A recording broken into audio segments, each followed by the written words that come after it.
Awesome, Tom. How are you? I'm doing pretty good. I'm using FSD right now. Hopefully we get the reception to be right. How are you doing? I'm doing well. Doing well. Let's see how the audio is on YouTube. It looks pretty good. All right, let's get started, man. Um, yeah, I'm doing well. Doing well. Just adding some short positions, trying to build a portfolio of shorts, and you know, another day, another dollar. Another day, another dollar, baby. um, have you been driving on FSD? Anything new on your front? No, I still have 12.5.6.3. I went to the Tesla showroom on Westheimer here in Houston. Had to see if the Model 3 Performance seats were going to be comfortable with my wide body, but it got me there. They wanted to make some detours, especially when the showroom was like 3 miles away. So that was kind of weird. But other than that, it's been pretty flawless. Yeah. So you want to buy your wife a Model 3 Performance? Oh no, Panda is hers. She's got the Model X. After having the rear end from the Nissan with the lady that was on her phone, we went two Mhm. weeks with the rental car. So we just gonna bite the bullet and get a Model 3 to supplement what we got going on here. Nice, man. That's great. Have you been watching the V13 videos at all? Binge watching them basically. I can't wait to test this stuff here in Houston. So what have you like whose videos have you watched? What are your takeaways? Mainly Homar's AI driver and Dirty Tesla. Uh, Watching, especially his wife test when they were talking about when she tested it a while back to now. So those are kind of entertaining. I need to watch some more of Chuck Cook, but so many hours in a day, you know what I mean. Yeah, so you're prioritizing AI driver and who else? Omar and Dirty Tesla. Okay. Have you seen any critical interventions? Nothing, nothing that was like not engineered, so to speak, right? I didn't see anything that would leap out on the page that would be like, oh man, that's a problem. I think these guys were putting it in some precarious situations, so they would have to intervene just to test to see what the capabilities were. Yeah. Yeah, I mean that's obviously, they need to find edge cases, they need to find disengagements for people to watch it basically. Nobody's gonna watch a 2 hours of a video that Perfection. yeah, exactly. It'll just get boring. And I mean, that's good. That's good for Tesla as they found edge cases. Um, what edge cases have they found so far?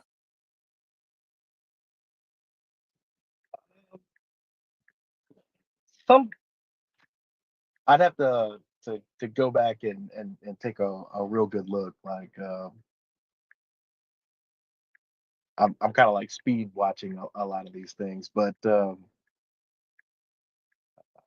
my mind's drawing a blank. Sorry. That's okay. If anybody has seen these videos, V13 videos, and you've noticed any sort of pattern, any sort of difference from other V12 videos, you're welcome to request to speak and share your thoughts. ACDC? So one of the things that Dirty Tesla shared yesterday was that um, on B13, it's still not recognizing the no turn on red. And I don't know if you want to call it critical or not, but because he's an expert tester, right? So he's either disengaging or monitoring it. But in my opinion, that could be critical depending on the use. So Okay. Hustle Town?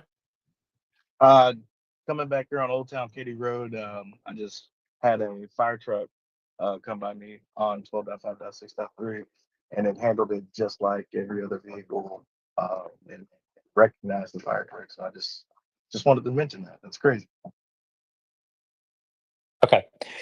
So ACDC, I personally don't think that's a critical intervention just because, um, it is illegal, but unless it's going to lead to an accident, like I said many times, my definition of a critical intervention is nearly certain accident. So to prevent a nearly certain accident. And so, Dirty Tesla in the replies to the video that you're talking about said something like, if there was a law passed, excuse me for 1 second. If there was a law passed that says something like, all ride on red is now, you know, legal for autonomous vehicles, that would obviously change the game for that intervention. So, as long as it's not going to lead to a accident, I think I wouldn't classify as a safety critical intervention. Now, Elias hosted, and maybe I can pin this here. I mean, it's on his profile. Okay, so Elias says, um, for a week. So he does. You know what? I'm just gonna pin this up here. Give me 1 second.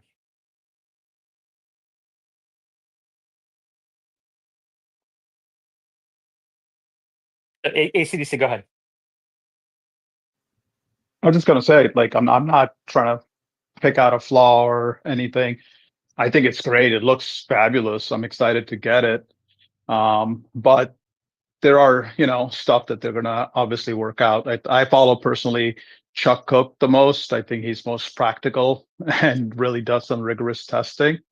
And I also noticed that he got the red steering wheel takeover control quite a lot because of the sunlight glare. So that's kind of surprising to me because I've actually never ever got it across all builds. I've never got that warning before. Yeah. And then AI Driver in an interview I just watched said that the driving performance has improved quite a bit, but there's other regressions um, like the windshield wipers kind of go crazy more often, detect bad weather, and a couple other things. But he said the driving performance itself has improved dramatically on V13. Now, Elias at the top of our screens shares week 148 update for FST community tracker. I highly recommend people to follow Elias. He's a great resource, very much data oriented, very capable in what he can do with this tracker. And I think he's doing 110% of what is possible given the incredibly just amount of data that he gets. And this track has improved tremendously over the last 2 years since we first started looking at it, and in part because of feedback from this space, which is great. He says 2 new testers, 171 entries covering 2,600 miles in the last week alone, 185 miles to a critical disengagement for 12.5.4.x, 64 miles to a critical disengagement for 12.5.5.x, and 231 miles to a critical disengagement for 12.5.6.x. So overall, for 12.5 is kind of the way I look at it on a minor release, maybe even a major release basis like V11, V12, V13. Right now, I think FSD is about 100 to 200 miles for per critical disengagement. Now, some people make the argument that maybe some of these critical disengagements are not actually critical. So you can, I can say something like, the way I kind of say it is, okay, well, hundreds, let's say a couple of hundred miles per critical disengagement on V12.5. So let's see what V13 can do. Okay, we'll see what V13 can do.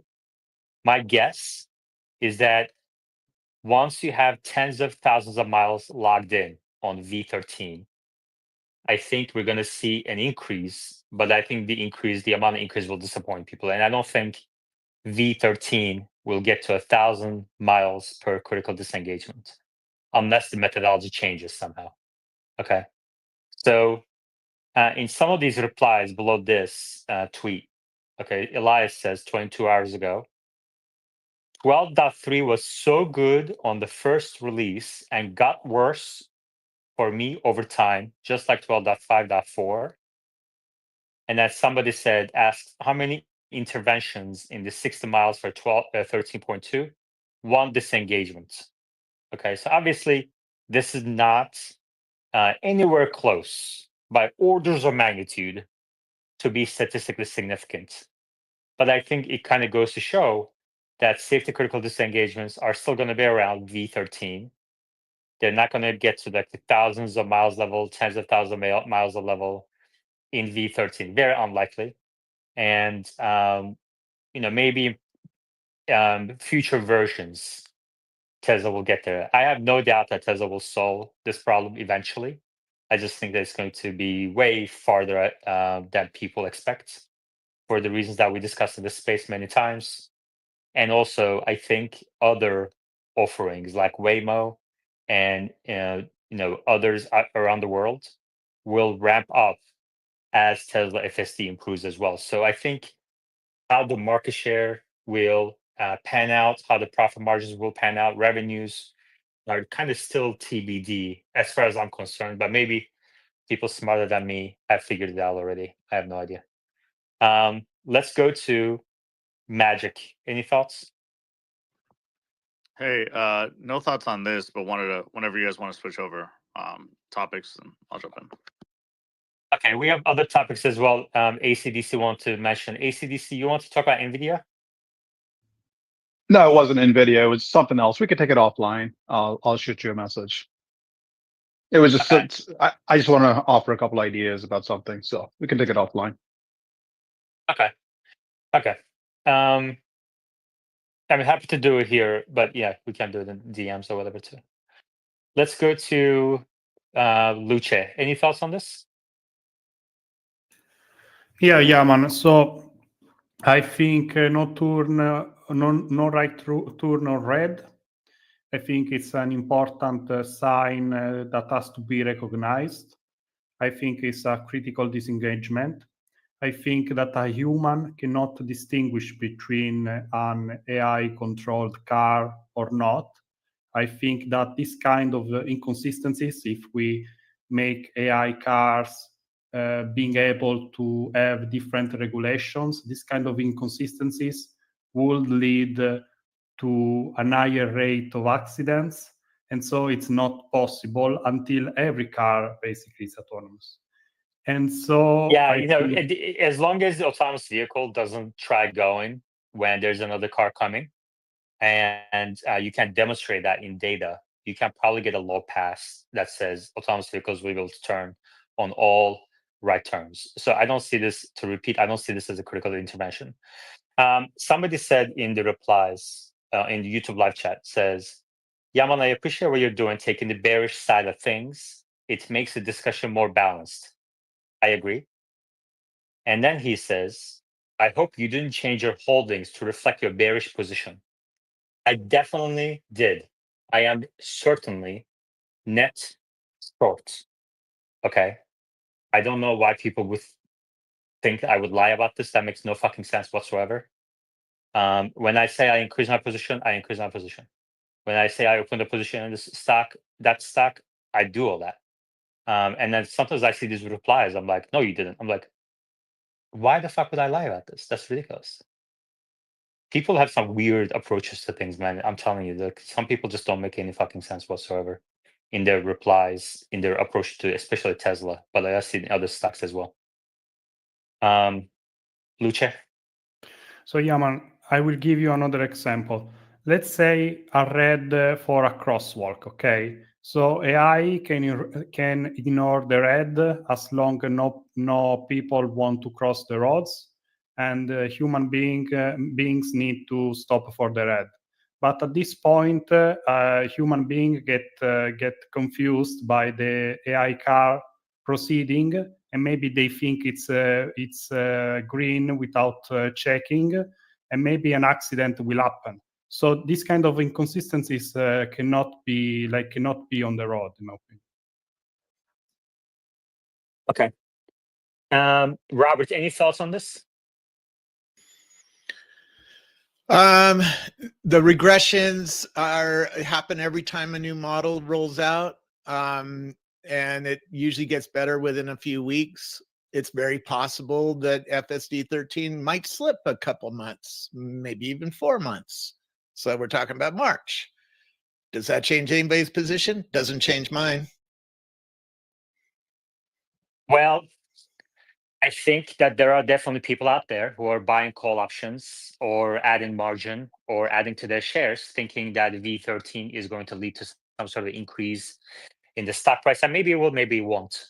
But yeah, of course, the timing matters. And maybe a couple months of delay for V13 may not matter on the surface. But what that indicates is the pace of progress changes. So if you extrapolate a slower pace of progress, then you get to driverless rides later. You get to nationwide driverless rides, international expansion later. So that all kind of stacks up. Yeah, it might take more time. Yeah, that's very possible. We're playing with software things. I slipped personally Siri by 2 months because I found a bunch of bugs when they came to my house, right? And then they had to go back and work and bring it back. The trend line is pretty clear, though. It's speeding up for me. So I'm not too worried about, a month or 2 or 4 even. Okay. I watched an AI driver interview. He also says that he's seeing some sort of exponential increase and he expects the first driverless ride to happen by the end of next year. Okay, so that's the AI driver view now, that he expects the first driverless ride to happen by the end of next year. And that's very possible, right? They're driving around cars in Palo Alto and Austin with lidars on top of them. I saw one the other night. They're mapping out the street in a new way. They're doing a lot of work to make sure that it has no errors, particularly with the path planner. Most of my errors are path planner errors. Gets in the wrong lane to take, an off ramp, or it takes, it says, oh, you're supposed to take a right here, and it's in the straight lane. It goes straight, and then it has to rejigger, which is a pain in the ass for a human. Those kinds of things should be fixed and should be fixed deeply. They're also mapping out parking garages and weird places where robo-taxis might have to get into and figure out, how to drop off a rider or park or pick up a rider. And so they're doing a lot of work there, and we'll see, when that ships. A year from now, it sounds proper. If it's 18 months, it's 18 months. It's not a big deal to me. Okay, Magic. Hey, so it appears like it's a pretty common theme that everybody says that version, whatever 12 dot whatever the hell it is, and they ship it out to a few influencers. Then what happens is the influencers hype it up, everybody gets excited, and then it regresses, and it's the same story over and over. I just have a question, like, how many times are you going to fall for the same thing over and over and over again? I mean, there's paid promoters that are going to tell you to do something.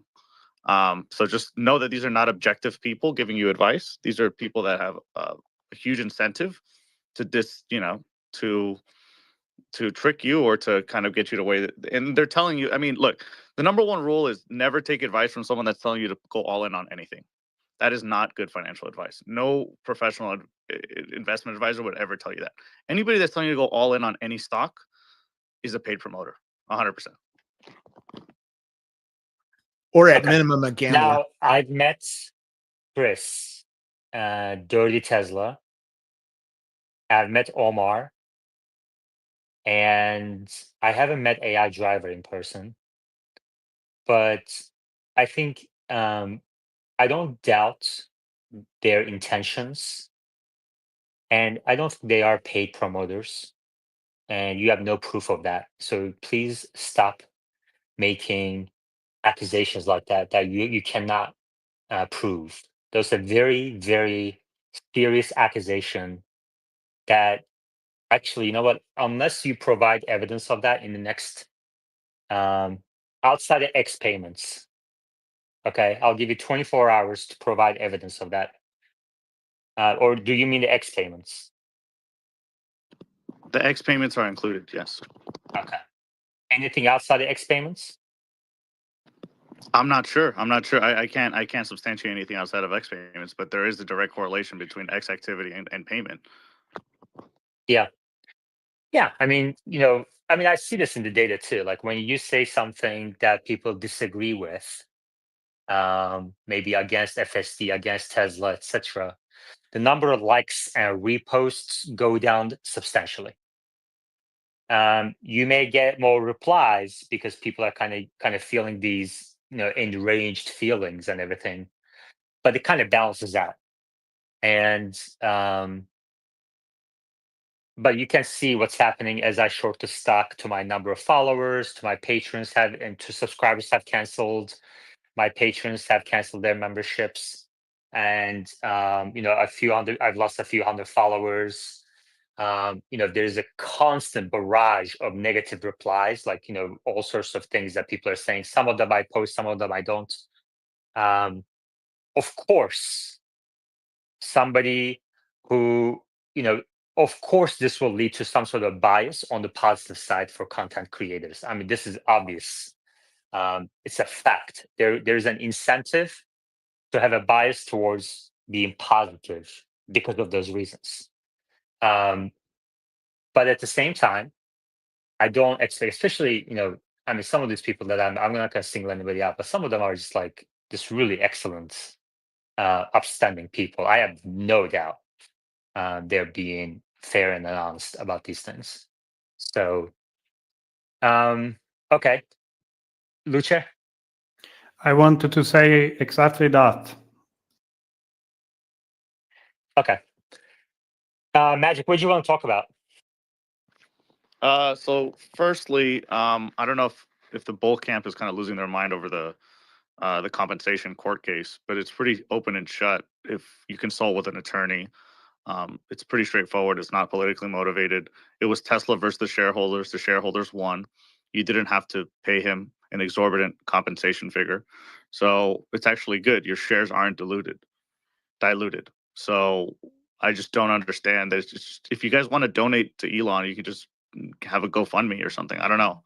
You guys can just donate to him directly if that's such a big deal. But yeah, I mean, you guys should be happy that the court case is won, and it's going to be better for the financials. I think they're going to back out some sort of compensation expense, or at least not dilute the shares as much, right? So apart from the legal fees that were incurred, which is not good, it's a win for shareholders. So it's very confusing here. I mean, are you assuming Elon will stay anyway?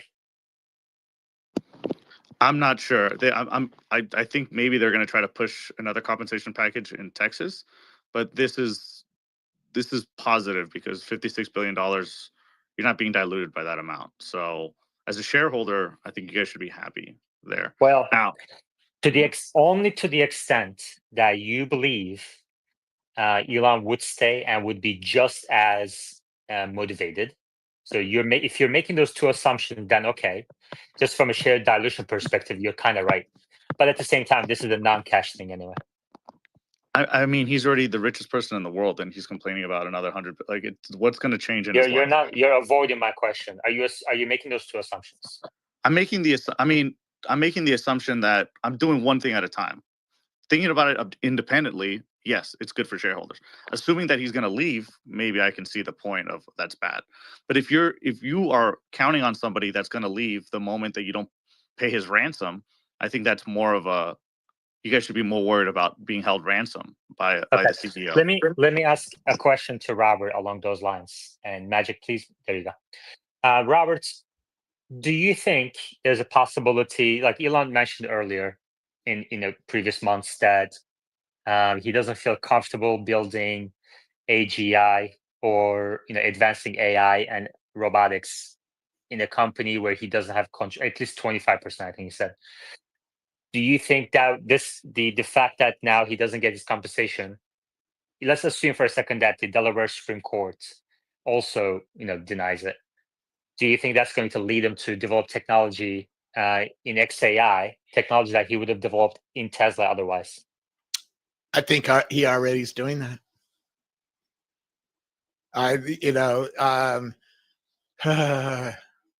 XAI is already developing Grok. Grok, I believe, is going to come to the Teslas sometime in the next year. Does that slow down? Let's say Elon doesn't get this compensation package and he doesn't get what he wants and he gets mad and he leaves Tesla and says, fuck all this, and goes and works on XAI. Long term, it doesn't really change Tesla to me. Tesla to me is set now. We all know where the next decade is, right? And there's other players coming with AGIs that I talked to one guy yesterday who's developing a new AGI that doesn't require 100,000 NVIDIA cards. And he's quite credible. He's in Austin. He's run, this is his fourth AI company. So somebody like that could come in and license their technology to Tesla and for the robot, and that's assuming the Tesla team ain't going to get there, which is a bad assumption because they're really brilliant people working on Optimus. So I don't worry about it too much. Doesn't change. None of this changes my thesis, long-term thesis. But how can you say that if you also say that Elon will develop technology outside of Tesla because of this? Because if it's outside Tesla, he doesn't have the factories to put it in a robot. He would have to rebuild factories, because that's the game. We're heading into a world where humanoid robots are coming. Now, does it slow down Optimus, and does it let a figure or a Chinese company pass him by and take market share or get a product to the market faster with better technology? That's a risk. But I don't think it's because Elon's over at XAI working harder than he's working at Tesla. I think there might be an approach that Elon's not making decisions at Tesla anymore, right? If Elon left Tesla, which is sort of weird to think about, but if Elon left, this is the key man risk problem. I've always had to think about this as a problem. What if Elon died tomorrow? There's a possibility he could die tomorrow, right? Possibility I could die tomorrow. If that happened, it removes some innovation speed. Okay. And it's something to worry about, but yeah, I think it's so set now that we can see what everybody at Tesla knows what their job is. Okay, ACDC, what do you think about this problem where the judge refused to reinstate Elon's pay despite the vote, and Tesla's going to take it to the Delaware Supreme Court, and there's a high likelihood that it's also going to get struck down over there. Like it doesn't look like he's going to get this comp package. So there might be another pay package, but it's going to be hard to make him whole 100% based on his work. I think what they may end up doing is, anyway, do you think, ACDC, this will lead Elon to build technology outside of Tesla, as he said before, because he doesn't have control of the company? I think one of the points that came up yesterday was one of his main concern was having, controlling vote. So that can be resolved, of course, right? And I don't think the compensation is that big of a deal. I mean, I think he's positioned Tesla in a way that it's on its growth path. He's still going to be involved in it. He still is involved in it. And, he may be more focused on XAI because that company's at a completely different stage, so he has to put in maybe more of his resources there. So I don't think Tesla really suffers from this. And I don't think Elon leaves Tesla in any way. Okay. Any other thoughts? Maybe Hustletown?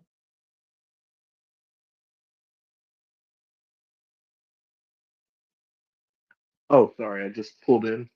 Perfect non-intermittent drive from FSD. Let me just read the exact wording of what he said to Yashu Sharma. Okay, so Elon said, on January 15, 2024. I'm uncomfortable growing Tesla to be a leader in AI and robotics without having 25% voting control. Enough to be influential, but not so much that I can't be overturned. Unless that is the case, I would prefer to build products outside of Tesla. You don't seem to understand that Tesla is not one startup, but a dozen. Simply look at the delta between what Tesla does and GM. As for stock ownership itself being enough motivation, Fidelity and other own similar stakes to me, why don't they show up for work? He then continues, I should note that the Tesla board is great. The reason for no new compensation plan is that we are still waiting for a decision in my Delaware compensation case. The trial for that was held in 2022, but a verdict has yet to be made. I put compensation plan in quotes because, from my standpoint, this is primarily about ensuring the right amount of voting influence at Tesla. If I have 25%, it means I am influential, but can be overridden if twice as many shareholders vote against me versus for me. At 15% or lower, the for against ratio to override me makes a takeover by dubious interests too easy. I would be fine with a dual class voting structure to achieve this, but I'm told it is impossible to achieve post IPO in Delaware. Yeah. Magic? Hey, yeah. So I mean, he did say that in the past. I think a lot of things have changed since then. I guess him being very close to the president kind of changes things. The upcoming president. The best situation for him would be get a letter of divestiture so he can sell his shares tax free, and that would be extremely lucrative. And he can escape the sinking ship that is Tesla and kind of go focus on SpaceX and XAI, which are a lot more sexy and a lot more growthy. So I don't think he wants to be associated with Tesla much longer. I mean, he wants the money that's there, but it's going to be tough because, autos are in a cyclical slowdown. The consumer's in a cyclical slowdown. So I wouldn't want to be associated with it. There's a lot more sexy things you can make much more money on. So Blue check? Somebody yesterday told me they cannot make dual class shares, one for voting only. But I remembered that Tesla is now a Texan company, right? So they could. So basically, in my opinion, he just wants the money. Okay, so Lucha and Magic say Elon's more motivated by money, even though he himself says he's not, that he would be okay with voting influence, 25% control, which may or may not be achieved in Texas. We'll see. Ken says the letter of divestiture only delays the capital gains tax. It is not a tax-free transaction. I'm not sure what he's referring to. He's welcome to come up to the speaker board and let us know his thoughts on this matter. Couple of people. So Funk or Coffee in YouTube Live Chat says Elon will get another pay package to replace the one shut down. Lawyer fee of $350 million will be paid by shareholders. There are tax consequences to Tesla by having to take a larger cost of the new pay package. The decision was not good for shareholders. Lawyer fee of Kevin King says Elon won't screw over the shareholders, which have approved each plan. The issue is the lawfare that is politically motivated. Yeah. I mean, I think Elon made it clear at this point that unless he gets to 25% at a minimum, whether you think he's motivated by money or not, kind of irrelevant right now, that he wouldn't feel comfortable making Tesla a leader in AI and robotics. So that includes, I guess, FSD, maybe. Or maybe he's referring to more general AI as opposed to specific AI. And probably Optimus, but, I don't know. Anyway, if anyone else who wants to share their thoughts, or they're welcome to come up to speaker board.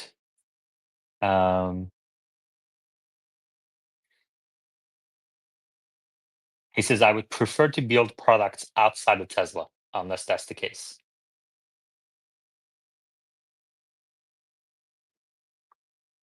At the time, some people kind of interpreted it as, and including myself, that maybe he was saying that because the case was ongoing and that he didn't actually mean it. And maybe that is the case. Maybe not. We don't really know. Hustle Town, what do you think? I think it's his baby. He's not going anywhere. As much as he might have blustered at that time because of the court case still being in flux, he's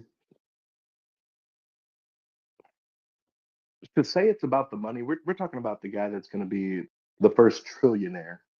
You know what I mean? Like on the trajectory that Tesla's going, the evaluation that SpaceX has, which is baseline. You know what I mean?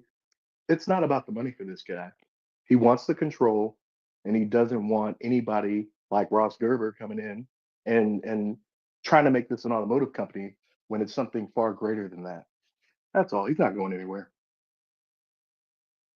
I mean, I guess, like, can you please convince me that he's not, like, he doesn't care about money?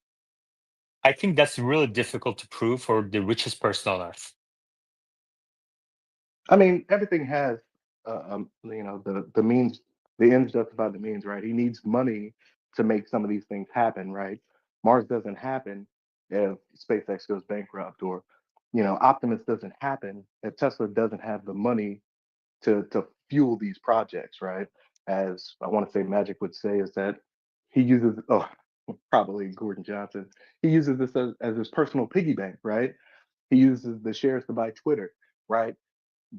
Tesla is not going anywhere because of how successful it is and the path that it's on But so to then, being. okay, so obviously, I think beyond a few $10 million, you can't really spend the money unless you're buying things like real estate or companies, etc., which are in a way more of an investment anyway.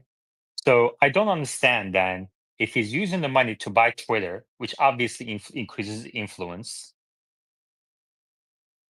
or buy another company that increases his wealth or influence, or spends the money to promote one presidential candidate over the other. How is that not about the money?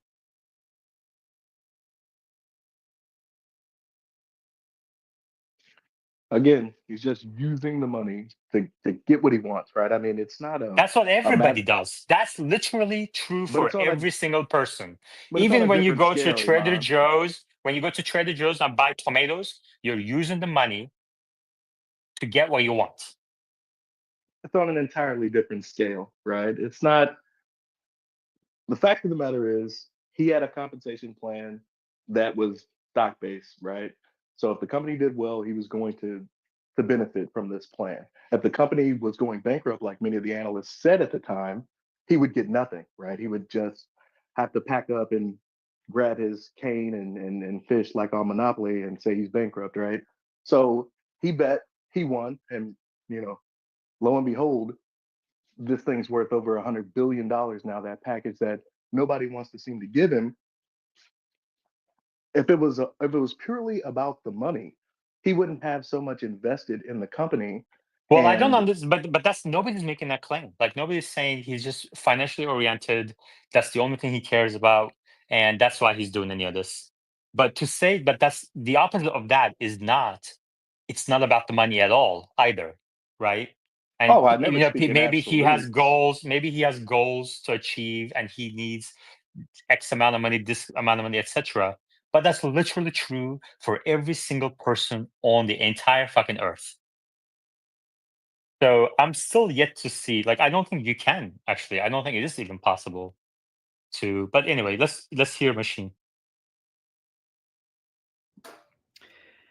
Elon Musk is saving up as much money as possible so he can finally afford a girlfriend who will stay with him for the rest of his life. All right. How did you do it? Because definitely not anything else. There was something else that money can't buy. A gift. I'm not even going to get into it. Let's just say genetics.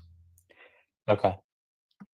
But I wanted to come up with. I had a proposal yesterday at work. I was in the office, and we were making fun of Musk and Zuckerberg, and I came up with the Zuckerberg constant. That basically, in the internet era, these two people, their perception in the media, in some, can only reach a certain value. So Musk has been going down because Zuckerberg's been going up with all his workouts, jujitsu, jet skiing with an American flag, and Musk has been going down. Previously, it was reverse. So at some point, it might reverse again, but the constant will always be the same. ACDC. Musk is not going down in comparison to Zuckerberg. Zuckerberg can do whatever he wants. It you can look at the public opinion. You can look at how people regard Elon versus Zuckerberg. It's not even close. But to your response, Iman, about like, okay, that yes, of course he wants money to do certain things, but with Tesla, he has that pathway, right? I mean, he's worth what, 350 billion right now. He's got the pathway to become the first trillionaire. So is that not a good pathway and a logical one for him to stay with it through it, or to try to get the extra shares for the in between, just to make sure that he has that? I mean, Machine. I don't really get the idea that Musk's perception with mainstream people hasn't gone down. I think that's been pretty clear. It has. Obviously, some people it's gone up, but more people it's gone down. You can see that in polls. Zuckerberg obviously is at a lower level. He's kind of a dweeb, and his perception's gone up. It doesn't mean it's great. He's still a dweeb. They're both losers. I mean, this would be the worst match I've ever seen. If they fought each other in a ring, I would fight for there to be a mud pit and they can get all lathered up and just flop around for a little bit, and Zuckerberg being very skinny and Musk having big breasts. And, last 5 minutes and I turn off the pay-per-view and hope these two I'd never see again in my life on the internet. All right. Angela and then Robert. Yeah, wow. I don't even know where to start, to be honest. Yeah, So Machine. Sorry, Angela, to cut you off, but Machine, if you're looking to spend money for pay-per-view, with my subscribers gone, I'm looking into OnlyFans. I will send you my link. I'm looking for viable partners for this endeavor, to on camera, and I'm going to be discussing my Tesla short position in my shorts. What do you think? I think you're too short in multiple areas to ever have an OnlyFans account. Okay, well, Jeffrey Jones just tipped $10 in YouTube live chat. He wants to get early access to my OnlyFans account.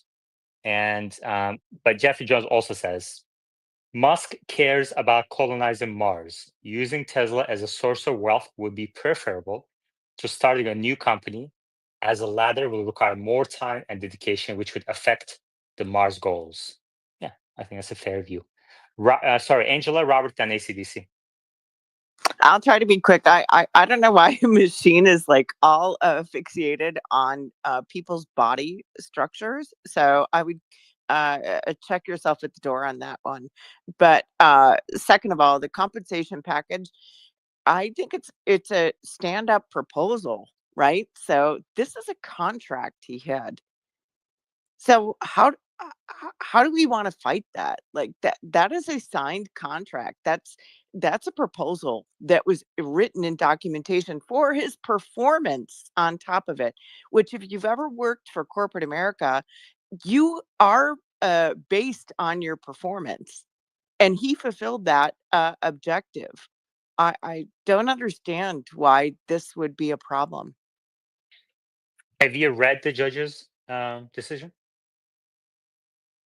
Only partial, to be honest. Yeah, I mean, Yeah. the idea is that the shareholders didn't have enough information to be able to make that decision. And I mean, this is very similar to back in 2016 when people in democratic states kind of surrounded by this echo chamber in Philadelphia, or in other cities where it's just people are super liberal, and you're kind of like surrounded by this information of everybody agreeing with you that it should come out this way, and then it comes out the other way.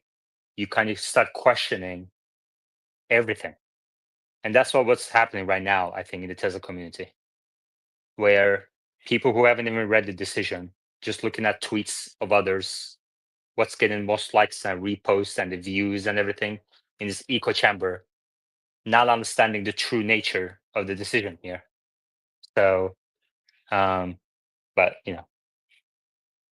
Robert, I highly recommend getting naked on your OnlyFans. Your hits will go crazy. I've been naked 4 times on the internet, and it did the job. One of the pictures got seen by at least 40 million people. But is that the shower picture? yeah, it's going to be on my gravestone. That's the only thing that's going to survive from my life. All the rest you of couldn't this is you couldn't see anything there. yeah, There's well, no goods. There's no goods it proves- exposed. it proves your human mind fills in the rest of it.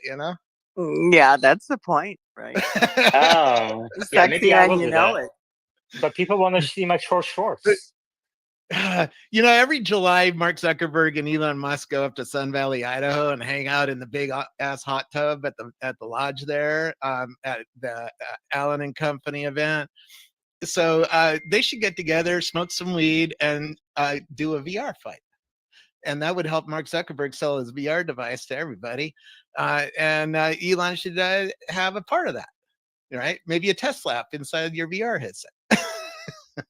Yeah. It's selling a lot of watches this Christmas, man. My wife wants a new Apple Watch all of a sudden. Yeah. Machined and ACDC. I don't know how Angela could say I'm the one obsessing over bodies. I mean, listen to the rest of your talk. It's disgusting behavior. It's injecting in my brain. I'm trying to avoid it. Angela's talking about compensation. What's Musk compensating for? He's got to flout all this money.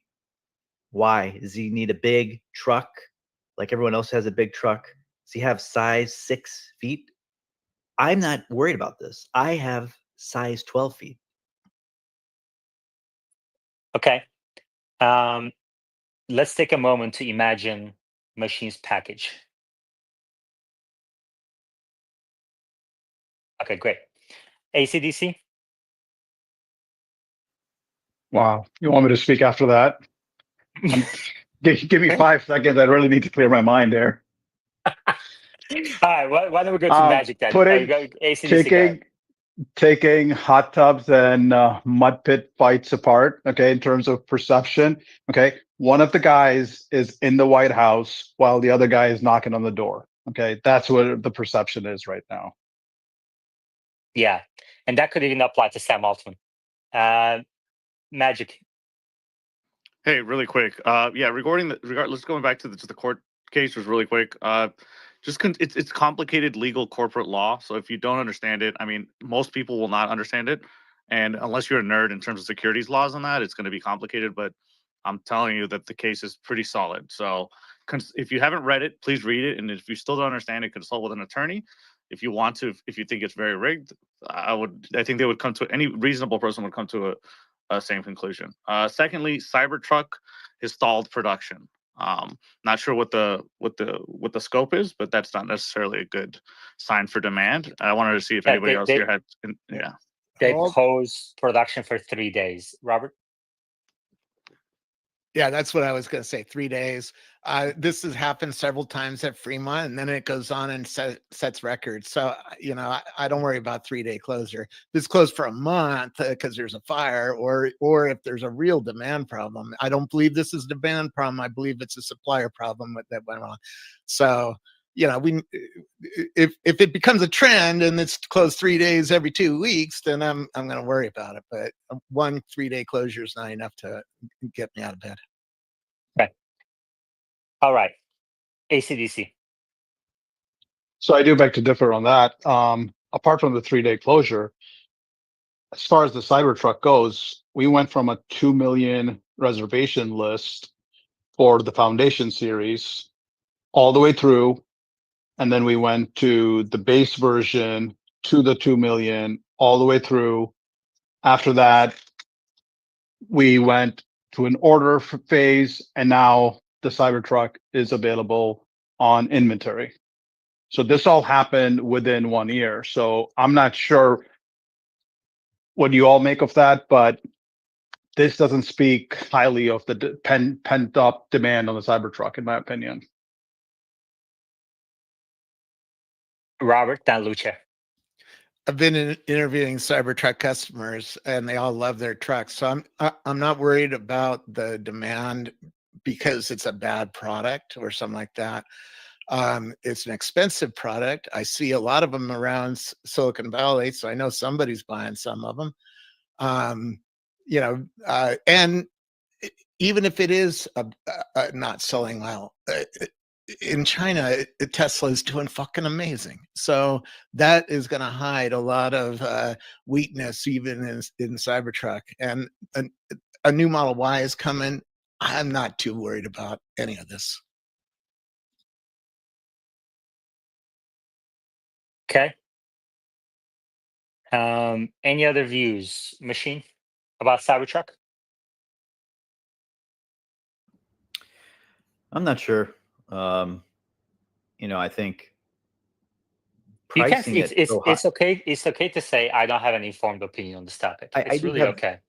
I know. I do have a slight form of opinion, which is basically when it was, the Foundation series. I mean, how many do you honestly expect to sell at that price? And what they did was pretty impressive.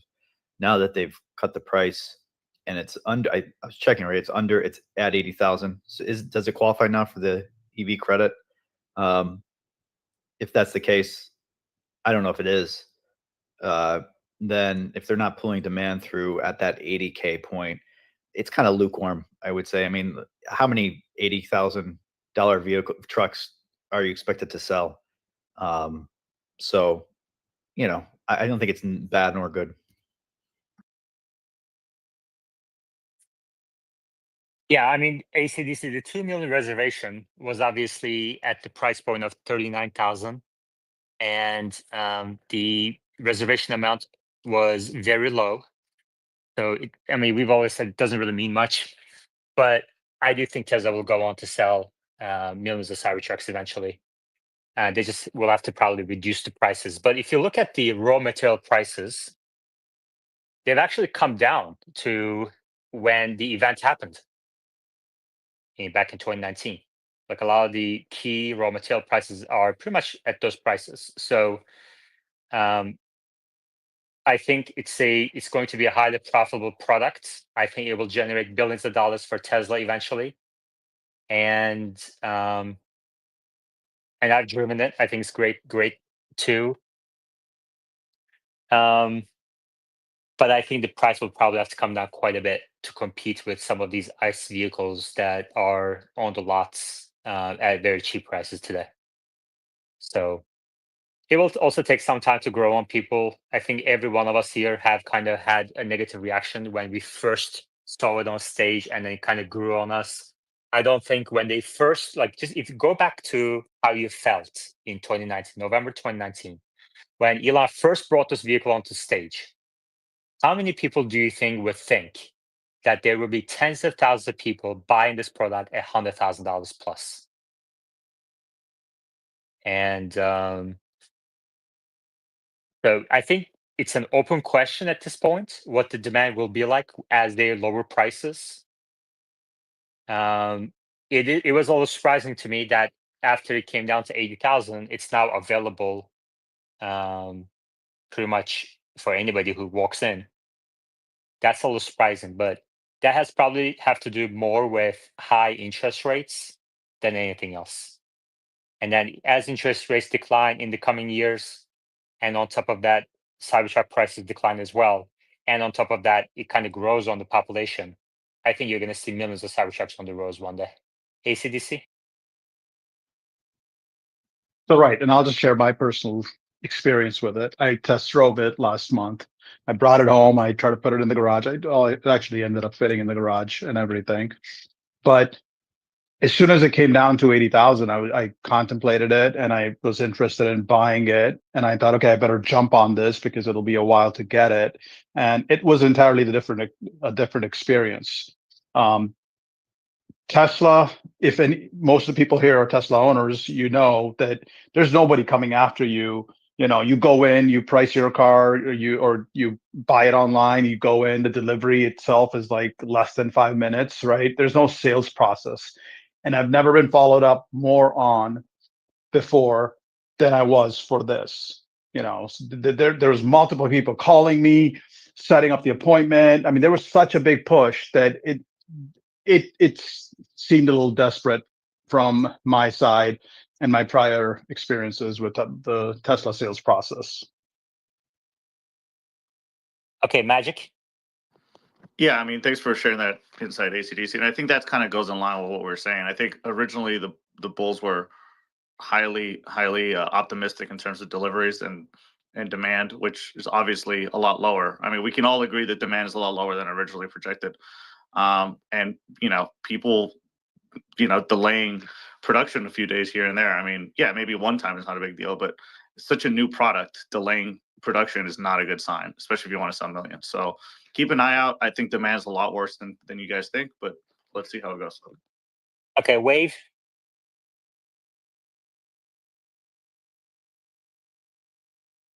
Wave, you have to unmute yourself for us to hear you. Okay.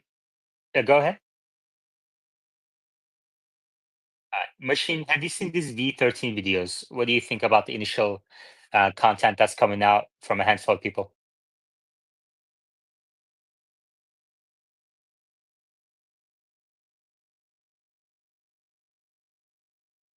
Looks like Machine is busy right now. For the two people requesting to speak, I sent you a message asking what your question is. You have to reply to that first. I'll see your question, and then you may or may not come up, but you have to first respond to that. Angela?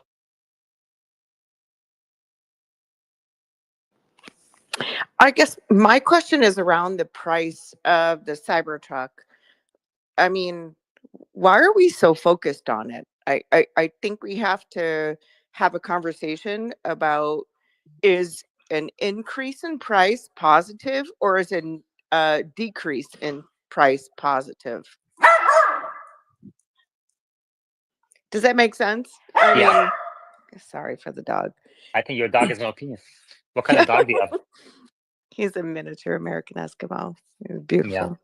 Nice. Champion dog. ACDC, what do you think?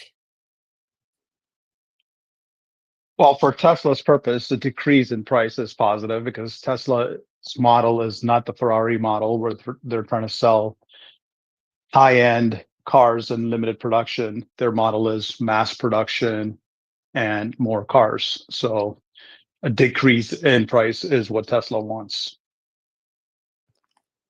Yeah, that was my point, I guess. That's Elon's objective, right? Is to get the price down and for the good of people and have the volume go up.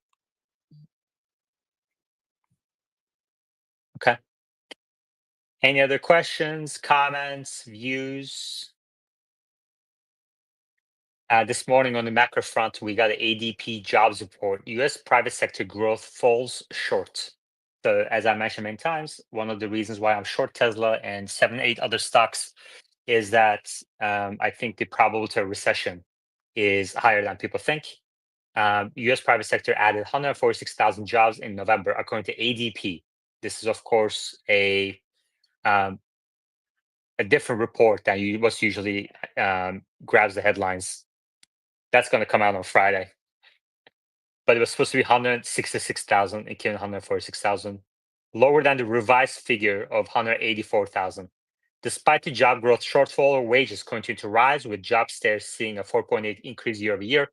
Job changes experiencing a 7.2% highest since August 2024. The manufacturing sector saw a significant job loss of 26,000. All right. I see Wes here. if he can please come up and maybe share his views on V13, I would appreciate that.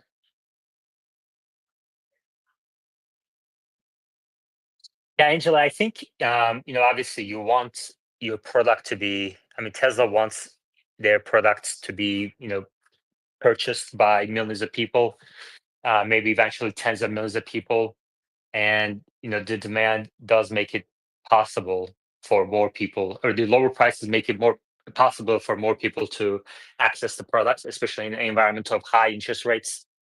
Now, on the other hand, ideally, what you want is high margins and high sales. So, I mean, you don't want so high prices that your product doesn't get adopted or can't be accessed by not many people. You might have higher margins that way, but overall profits over the life of the product isn't going to be very high in that case.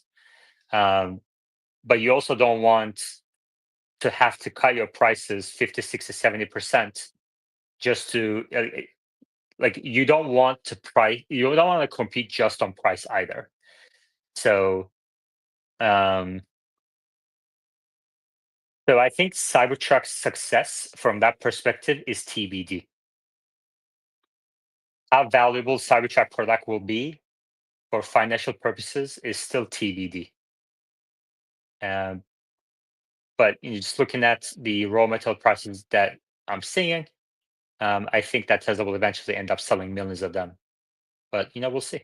And maybe part of the reason why they shut down for 3 days at Giga Texas is, they're going to bring up the production to a higher rate after that shutdown. Maybe Robert, or maybe Wes would be the best person to answer that. Actually, Wes, what do you think is the reason for the 3-day shutdown at Giga Texas? It could be, I think, one of three things. I think it could be a line retrofit. Another thing could be a supply chain issue. Another thing could be, lack of demand. But more than likely, if it's 3 days, that sounds like a single machine retrofit to me, because you need a good day to put the new machine in place. Tear down and rebuild.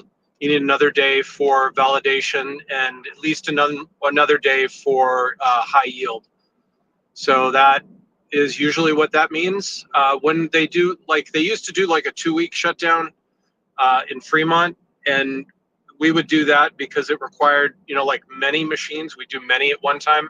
I can see Cybertruck having a single machine, a stamping machine that is vastly improved, and they would shut the line down just to cut that in because it's probably a major bottleneck. So anyway, that's my highest confidence prediction. Right, thank you.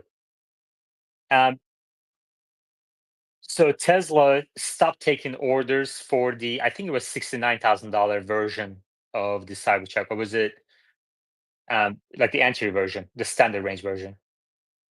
Do you think they might be bringing that back in 2025? I hope so. I see a lot of value in the way that Cybertruck is built.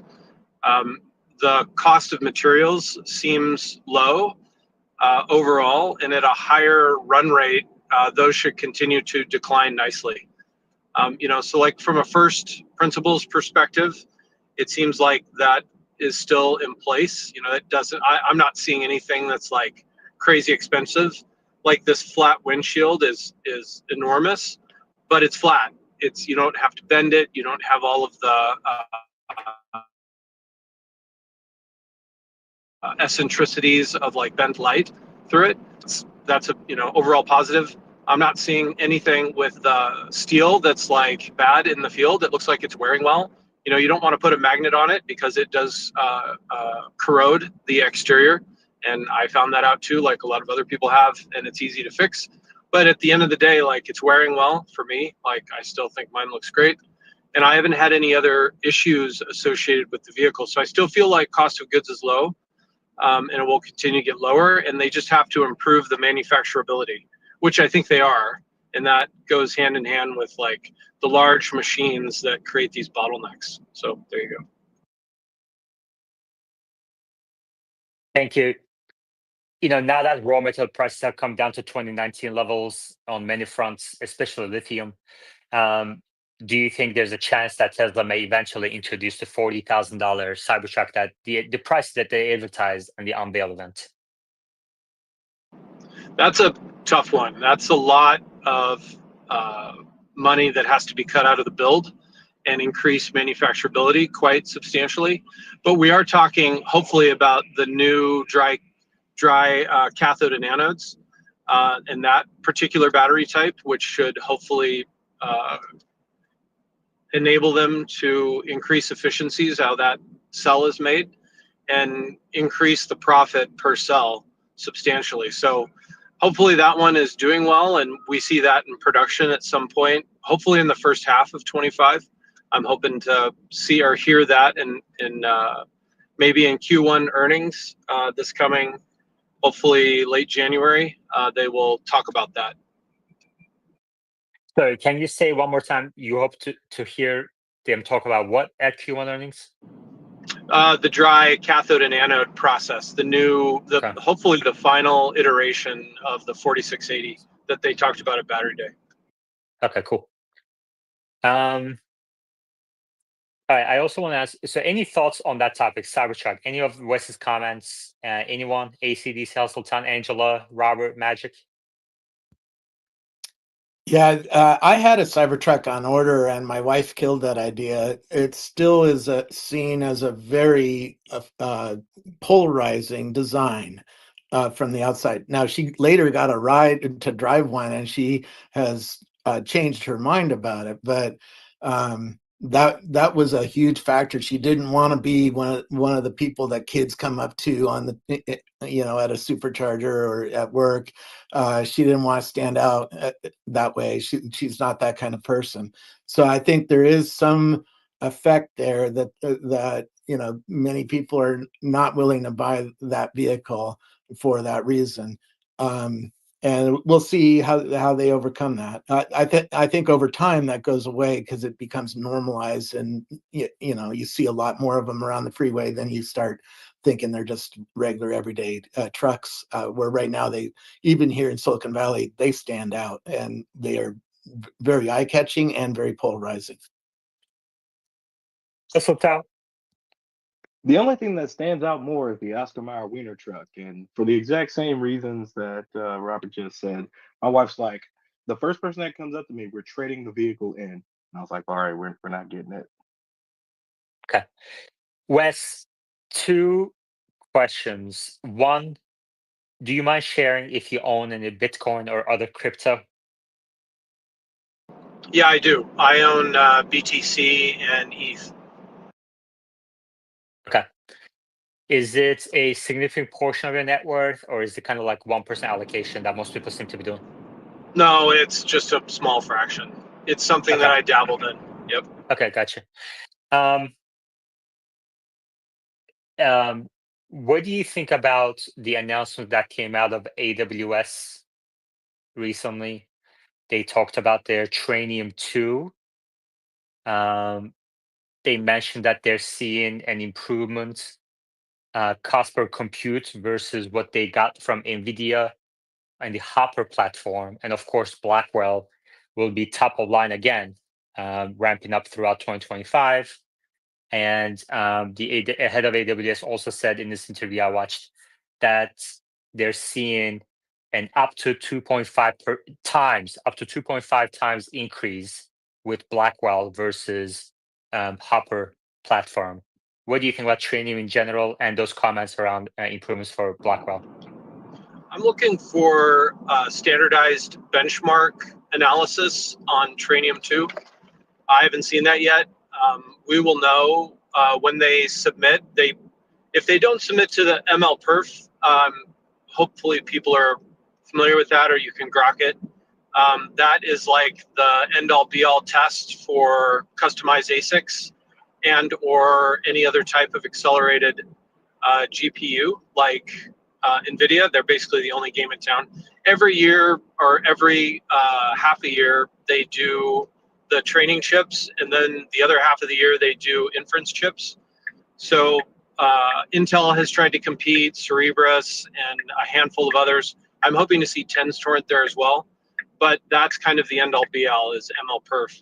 For Blackwell, I completely expect Jensen's numbers that he announced at their conference to be met at any data center that they set up. Those numbers that he gives are usually conservative. So you should be able to hit those without too much tweaking in your data centers. He kind of puts his name, if you will, on those numbers. He's very, very deeply involved with how those numbers are proposed and then published. So he stakes his name on it, and he's done this for decades. So every time that we ran our tests in the lab, like, you know, I did that a lot way back in the day at Dell Computer, you know, before we launched a new card. And that was all, you know, retail cards. They were always spot on. Like Tom's Hardware was like this back in the day, this great benchmarking site, and he would always hit the numbers. So anyway, I'm confident. Okay, so do you remember the exact numbers that he shared, or you kind of showing general confidence in his track record? I want to say it was 80%. They were seeing, so like in the 2.5x kind of like arena, you know.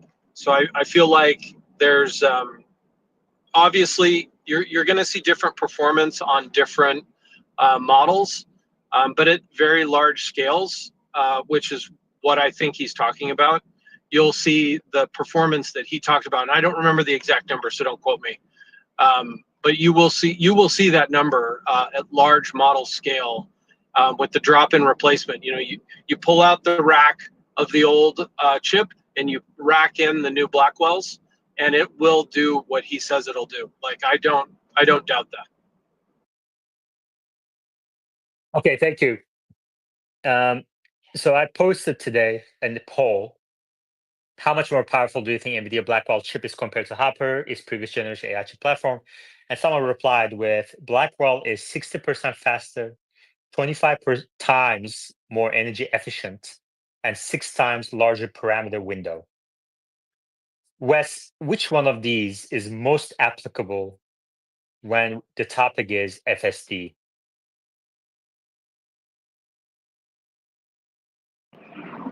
So that's a great question. Obviously, they're all applicable. I would say that the context window is really important. One of the most challenging things with creating a customized ASIC is adding in this high bandwidth, very, very low level, right next to the compute tensors memory. And so this has to be the highest speed memory that you can get. You have to place as much as you can get. You know, you have to have the lowest kind of like nanometer that you can get. And then you have to be able to utilize that. So you have to create a model architecture that can fully utilize that memory. And so it's never starved. You know, you never have to fill in blanks with zeros. You know, you don't have to pad it. It's like fully optimized.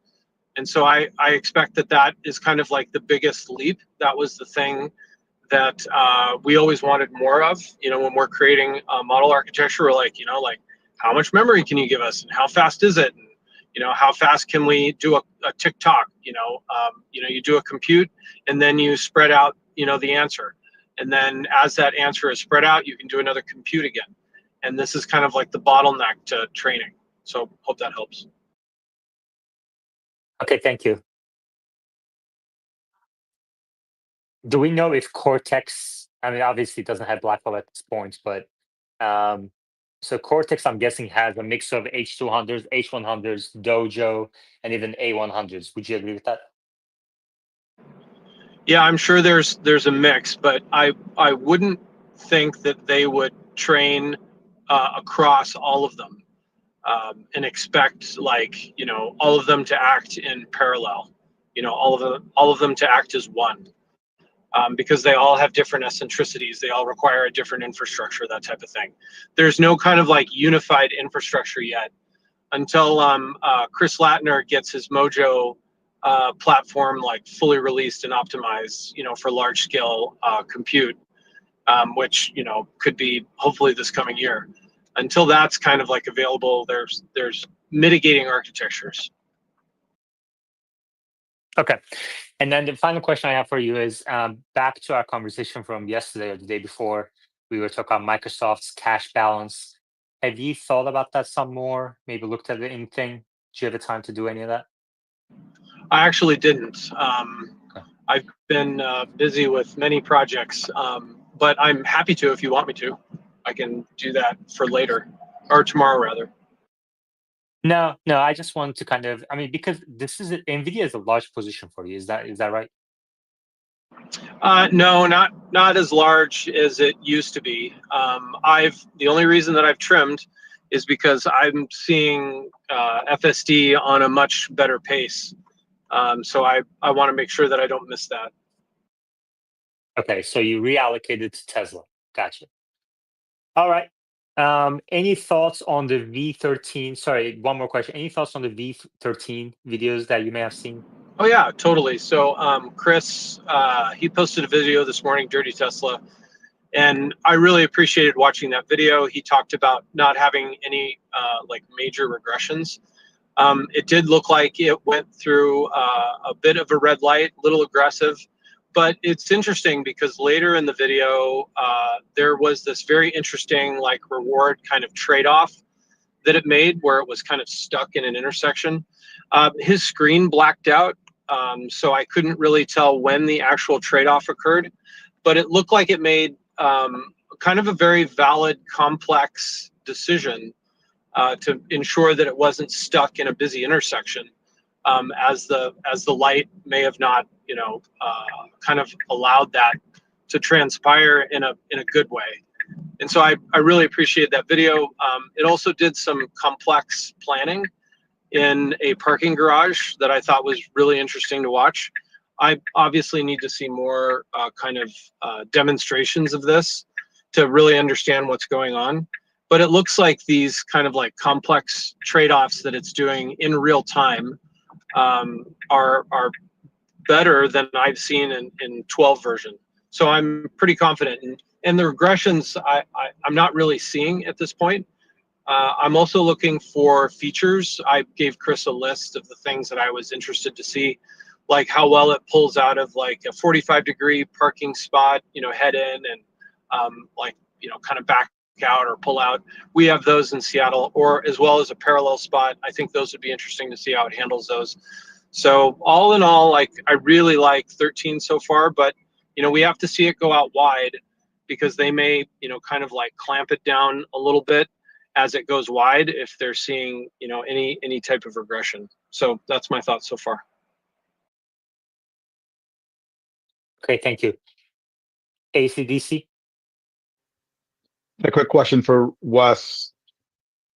A couple of the things that I noticed in these videos that's common is excessive wiping of the windshield, and then also disengagements because of glare. So I'm not technical enough to understand all the release notes specifics, but do you think the upscaling of the video images has something to do with this? Yeah, potentially. So I can talk to both of these. So the excessive wiping can potentially just be a learning issue where they're trying to say, okay, like the model is new, it's brand new, we need as much data as possible. So just wipe whenever, like really lower, kind of like the bar to wipe it. How funny. My Cybertruck just hit a curb on a left turn. On FSD. Anyway, there's that. So I don't worry about that. It's when it goes wide, if we still see this excessive wiping, then I would worry about that. Because I'm not experiencing that at all in my current build on Cybertruck. Like it's been really like spot on for me. Let's see, what was the second part of your question again? Sorry. Was the disengagements because of the low sun. glaring sun glare? Yeah. So low sun has been a real issue because it overwhelms the sensor. So the contrast ratio goes way down. And anytime, like, take your phone and obviously don't look at the sun, but point it at the sun and take a picture. And now what we do is excessive processing, not in real time, like while you're taking the picture, but post-processing after the fact. And we can figure this out in software. In real time, it's much more difficult. So what the sensor ends up seeing is, because the sensor starts to like blink really fast if they have a dynamic frame rate, or if they want to like really, if they have the ability to lower their aperture, which I don't know if they do. But if you can't do any of these things, then you just have to kind of like take the pixels that you are confident in, which can be very, very little, you know, for a given scene, and try to extrapolate them as best as possible to some kind of like known entity or known object of interest. And that can be really difficult in real time. What Tesla seems to be doing is, when you have a higher resolution image, you can get a lot more out of the scene when you have these like really distinctive, we call them sun rays, because at a very fast frame rate, they start to look like lines to the ASIC, you know, when you're doing the calculation. So if you train on these low sun rays, you can extrapolate much more out of a given image at a given frame rate, at a given, you know, exposure. And it's usually a lot easier. So in a new nascent model, that again, the confidence rate is lowered, and that's for safety. So that, like, you know, it just, you know, kind of disengages if it can't really read the scene at a higher confidence. But that should get better over time. Like, for instance, right now in Cybertruck, in this build, which I think is a mature build, it doesn't give me any type of red hands or any type of issue for low sun or sun rays. Like, I've been driving for 3 days now in like heavy fog in the Seattle area where I can barely see. And obviously it has trouble seeing, but it's been driving fine. So I think that 13 will get better, you know, as it continues to mature. And just so folks know, I'm going to have to peace out. I'm at my destination. Thank you, Wes. Appreciate it. All right. Any other questions, comments? Please request to speak or raise your hand.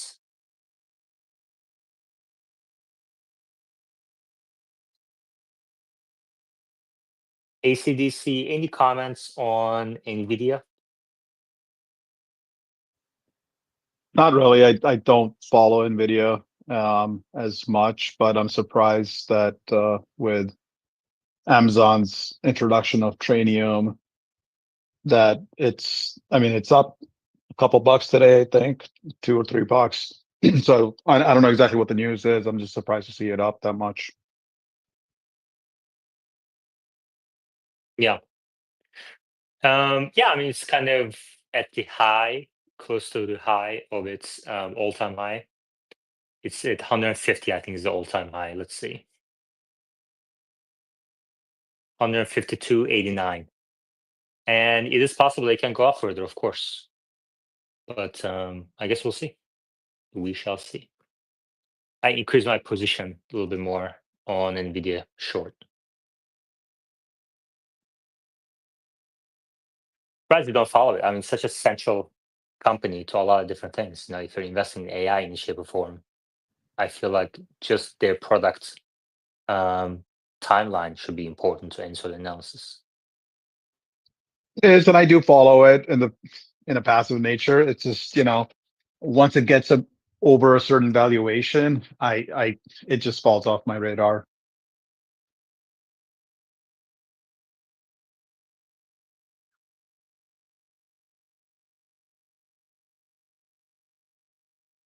Okay.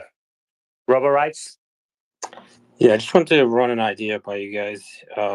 The new models that are coming out from Tesla, they all have front-facing cameras on the bumper, and most people thought it was like to help with distance calculation and stuff. But is it possible that it's also being used as a backup when the top cameras have sun glare on them? Just wanted to get your thoughts on that. Robert, what do you think? Certainly doesn't hurt.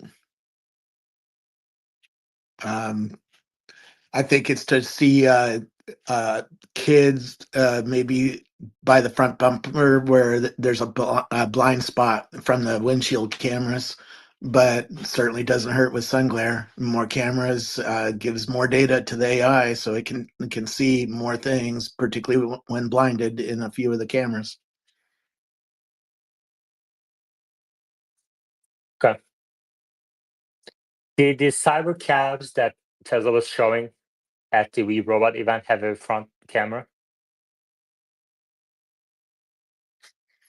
I don't remember. I think some people said there was. I didn't notice one. I have videos of one of them. I should go and look at that right now. Yeah, I remember pictures from after the event. People took pictures of the front, and it did have a camera.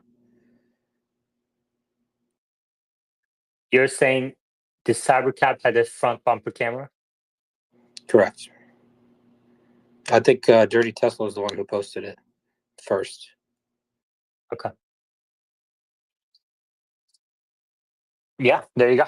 So maybe they'll add even, I mean, who knows? We don't really know the sensor set for Cybercabs when it comes to market.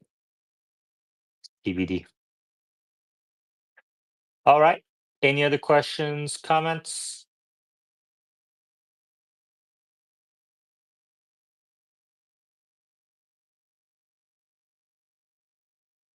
ACDC? So I posted a message here in the message board, excuse me, of the space. I don't know if you saw that regarding a JD Power survey done recently on consumer perception and adoption of autonomous vehicles. So the survey basically found 41% of Americans are excited about new autonomous technology, while 72% still prefer human control. So it kind of goes back to, I think you were thinking in similar terms, that the adoption, it's not just a matter of launching it, it's also a matter of consumer adoption. So would love to share any other thoughts on that. Okay. Anybody want to respond? ACDC, I just, where did you post this? In the replies? Yeah, it's in the message section of this Okay. space. By the way, I just went to your profile and saw that you are now hosting spaces. Make Illinois great again. What's that about? Yeah, I'm the little Yamana of Illinois here. Yeah, okay. That's funny. No, this all just really started. So Illinois is one of the blue state sort of thumb that just sticks out in the Midwest here. So all the neighboring swing states and stuff, every state went red. And after the joyous victory on November 6th, I kind of, woke up in a little bit of disappointment.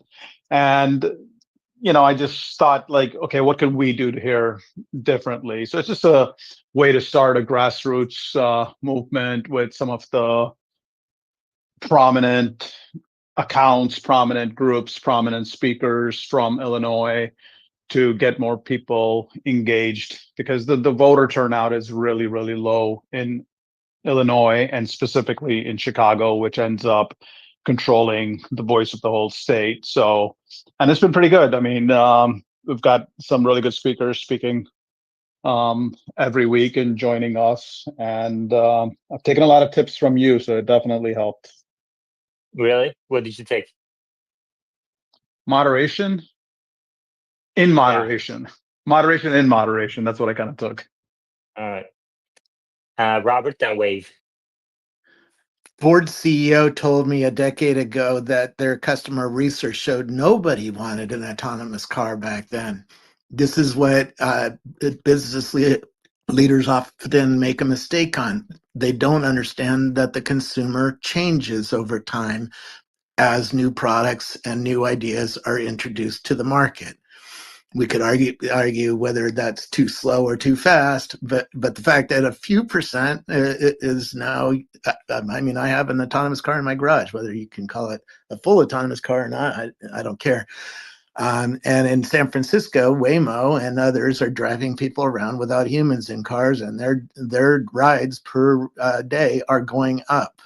So people are changing their belief system about what transportation is as they get new rides in new transportation as a service vehicles. and I expect that to increase.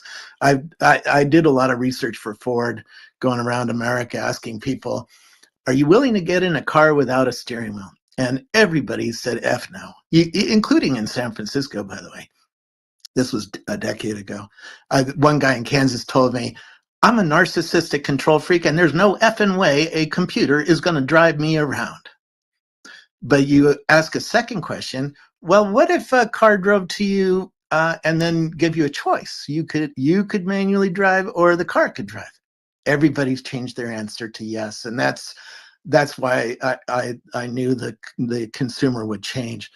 Google did its own research. By the way, I had dinner with the guy who ran Google R&D, and they knew that after 1 to 3 rides in an autonomous car, that you would completely change your belief about transportation. And I think that's why you're seeing the Waymo numbers go up. Waymo is Google's company that they spun out, right? So yeah, it's something to consider. That the consumers are very resistant to this new kind of transportation, but they're all going to change. They're all going to get dragged into one eventually, when they're on vacation, or when they're wanting to go home to a bar and get drunk and go home and not kill somebody and not get arrested. My brother owns 2 bars. He's going to buy autonomous car rides for his customers so that he doesn't get hit with a lawsuit, and a tragedy doesn't happen in his community because he put a drunk person on the road, right? So when you get a ride in one, you might be a little drunk coming out of my brother's bar. You're going to see, oh shit, this stuff works. And then you've changed, and you're going to use it more and more. All right. I don't have any other questions, comments. AC, do you see anything on your side? Just wanted to share one more thing, and I'll post it here too. I posted it on my profile. I don't know if you heard that consumer confidence and stock performance just hit a new high. In fact, it made a new 37-year high, crossing the last threshold of 1987. So more consumers are The confident about the stock sentiment is high. market right Yeah. now. I mean, that's true for pretty much every survey. The sentiment is high, bullishness is high, but it's not at all-time highs, I don't think. But anyway, these are kind of short-term surveys anyway, right? It's a 37-year high, so it's pretty significantly high. The last high we reached was in July of 22. So usually the consumers don't get confident in the stock market when it's at a low. In fact, they're very pessimistic about it, and nobody invested in the lows, right? So it just tells you where we are in the market cycle, basically. And over the last all periods, pretty much, not that the returns have been low or negative per se, but the returns every single time have been lower and mitigated. Yeah. All right. Hustle time, anything on your side? No, great space. I'm in the creator right now, building the Model 3. But great space. All right, perfect. All right, thank you very much, everybody. I will chat with you all tomorrow. Take care.